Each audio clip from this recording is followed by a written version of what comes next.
दिखावटी अफरा तफरी मचाओ और उसे कुचल दो। सुनने में कितना आक्रामक लगता है ना?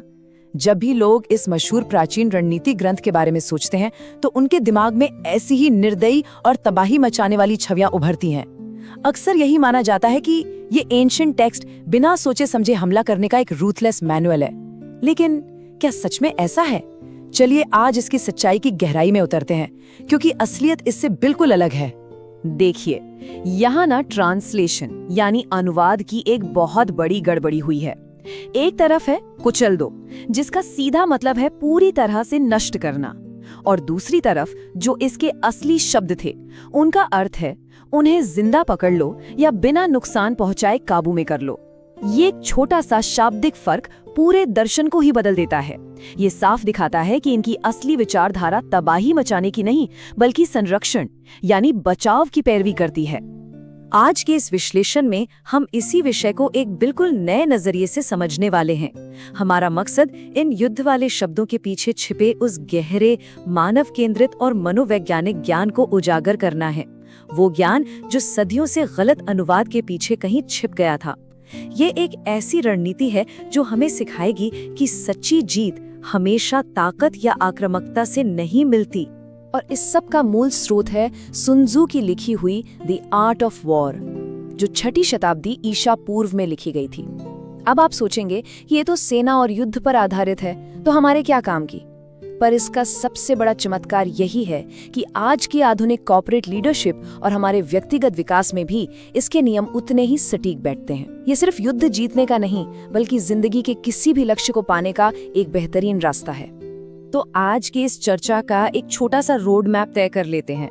हम बात करेंगे ट्रांसलेशन की सबसे बड़ी गलतफहमी पर, संरक्षण की अहमियत पर, रणनीति के मूल आधार क्या हैं, एक नेता के गुण क्या होने चाहिए, और सबसे जरूरी, बिना लड़े जीत कैसे हासिल की जाए। तो चलिए सबसे पहले उस मुद्दे पर आते हैं जिसने सबसे ज्यादा कंफ्यूजन पैदा किया है। ये समझना बहुत जरूरी है कि कैसे एक गलत अनुवाद किसी महान नेता के इरादों को पूरी तरह से तोड़ मरोड़ कर पेश कर सकता है। अब आप ही सोचिए, किसी शहर को अपने काबू में लेने और उसे पूरी तरह नष्ट कर देने के आदेश में जमीन आसमान का अंतर है ना। इसे थोड़ा ऐसे समझिए, जैसे एक परवाह करने वाला बड़ा भाई अपने छोटे भाई को गुस्से में रोकने की या शांत करने की कोशिश कर रहा हो, बनिस्बत एक आम बुली या गुंडे के जो किसी को सिर्फ चोट पहुंचाने के इरादे से पीछा कर रहा हो। सुन त्सू हमेशा उस बड़े भाई की तरह एक संयमित कंट्रोल की बात करते थे, किसी को बर्बाद करने की नहीं। और यहीं से हम अपनी दूसरी और सबसे अहम बात पर आते हैं, जो है संरक्षण यानी चीजों को सुरक्षित रखना। किसी भी सेना, शहर या टीम को बर्बाद करने से बेहतर है उसे जैसा है वैसा ही बरकरार रखना। असली रणनीति तो वो है जहां आप बिना युद्ध किए ही सामने वाले को शांत कर दें। किले बंद शहरों को बिना हमले के जीत लेना, सब कुछ सही सलामत हासिल करना, और यहाँ तक कि दुश्मन सेना के सिपाहियों के साथ भी अच्छा बर्ताव करना, यही मूल लक्ष्य है। इसका इरादा सामने वाले को नुकसान पहुंचाना बिल्कुल नहीं है, बल्कि एक संतुलन बनाना है। ये विरोधियों को हराने की नहीं, बल्कि उन्हें अपने में मिला लेने की कला है। एक बात हमेशा याद रखने वाली है, एक नष्ट हो चुका देश दोबारा अस्तित्व में नहीं आ सकता, और जो लोग गुजर गए उन्हें वापस जिंदा नहीं किया जा सकता। ये बात हमें करुणा सिखाती है। ये याद दिलाती है कि युद्ध या टकराव कोई नॉर्मल बात नहीं है, शांति ही नॉर्मल स्थिति है। एक असली लीडर हमेशा आगे के शांतिपूर्ण भविष्य के लिए पुल बनाने पर ध्यान देता है, ऐसी खाई खोदने पर नहीं जो कभी भरी ही ना जा सके। अब जब हम इसकी मूल भावना समझ चुके हैं, तो आइए बात करते हैं रणनीति की, उस नींव की जो हर नतीजे को तय करती है, चाहे वो कोई मिलिट्री कैंपेन हो या आपकी बिजनेस टीम का कोई गोल। कुछ ऐसे कारक हैं जो हमेशा स्थिर रहते हैं। इसमें सबसे पहला कारक आता है द मॉरल लॉ, यानी नैतिक नियम। एक लीडर का आचरण उसकी टीम की एकता का सबसे बड़ा कारण होता है। अगर आपका नेतृत्व नैतिक है, तभी आपके लोग आपके साथ पूरी तरह से तालमेल में रहेंगे। देखिए, बिजनेस की दुनिया में आजकल जो हायर एंड फायर यानी जब चाह रखा जब चाह निकाल दिया वाली मानसिकता होते हैं ना, वो शुरुआत में भले असरदार लगे, लेकिन उससे वफादार साथी कभी नहीं मिलते। एक सच्चा और परवाह करने वाला लीडर ही ऐसी निष्ठा पैदा करता है जिसके लिए लोग अपने बड़े से बड़े स्वार्थ को छोड़ने को तैयार रहते हैं। उसके बाद जिक्र आता है आकाश का, जिसका सीधा सा मतलब है ब्रह्मांड के वो तत्व जो हमारे कंट्रोल में नहीं होते। जैसे बारिश हो, हवा हो, रोशनी हो या अंधेरा। हमारी जिंदगी और बिजनेस में भी ऐसे कई अनकंट्रोलेबल एक्सटर्नल फैक्टर्स होते हैं। ये सिद्धांत हमें तैयार रहना सिखाता है। असली समझदारी इसी में है कि हम सफलता और असफलता दोनों स्थितियों को स्वीकार करें और खुद को उन हालात के अनुसार ढाल लेना सीखें। और फिर आता है पृथ्वी। ये हमारी फिजिकल दुनिया और उसकी सीमाओं का प्रतीक है। आज के वक्त में आप इसे टेक्नोलॉजी, ज्योग्राफी, फिजिकल स्पेस और यहाँ तक कि अपनी हेल्थ भी समझ सकते हैं।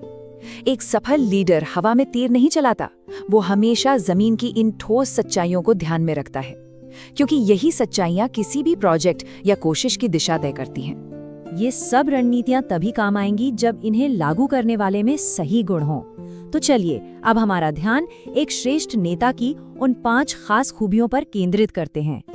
ये 5 गुण मिलकर एक बहुत मजबूत फ्रेमवर्क तैयार करते हैं। सबसे पहला है बुद्धिमत्ता, यानी खुद को जानना बिना दूसरों पर अपना रोब जमाएं। दूसरा है सच्चाई, यानी जो भी आप कहें उस पर पूरी तरह खरे उतरें। तीसरा भलाई, जहां आप थोड़ी देर के फायदे की जगह लॉन्ग टर्म अच्छाई के बारे में सोचते हैं। चौथा है साहस, जिसका मतलब है बेकार के डर को दिमाग से निकाल फेंकना। और आखिरी है सख्ती, ये निश्चित करना कि आपके निर्देशों का पूरा सम्मान हो। ध्यान रखिए, इनमें से किसी एक की भी कमी से टीम में शक पैदा हो सकता है और लक्ष्य तक पहुंचना लगभग नामुमकिन हो जाता है।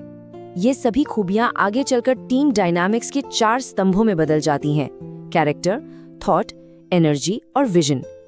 चरित्र सबसे जरूरी है क्योंकि ये वफादारी लाता है। फिर थॉट, यानी किसी भी कदम से पहले पूरी सोच विचार। तीसरा और बहुत खास है एनर्जी, ऊर्जा को अपने पैसे की तरह खर्च करना चाहिए, उसे छोटे मोटे बेकार के झगड़ों में बिल्कुल बर्बाद नहीं करना चाहिए।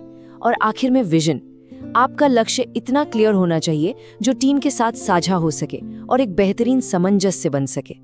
तो अब हम अपनी इस चर्चा के सबसे आखिरी और मजेदार पड़ाव पर आते हैं। इन प्राचीन कॉन्सेप्ट्स को अपनी आज की जिंदगी और आम दिनचर्या के टकराव में कैसे इस्तेमाल करें, यानी बिना लड़े कैसे जीतें। पानी की तरह आकारहीन और रूपहीन बनो, ये रूपक ना शायद सबसे ज्यादा गहरा और प्रसिद्ध है, जिसे आगे चलकर ब्रूस ली जैसे महान कलाकारों ने भी अपनाया। जिंदगी में जब भी परेशानियां और नाकामियां सामने आती हैं, तो पानी जैसा लचीलापन ही आपकी सबसे बड़ी ताकत बन जाती है। ध्यान दीजिए, पानी चट्टानों से टकराकर टूटता नहीं है, वो चुपचाप उनके बगल से अपना नया रास्ता बना लेता है। इसका मतलब बड़ा सीधा है, जब रुकावट आए तो जिद में आकर उससे टकराकर अपना नुकसान मत करवाइए, बल्कि उसके हिसाब से खुद को ढाल लीजिए।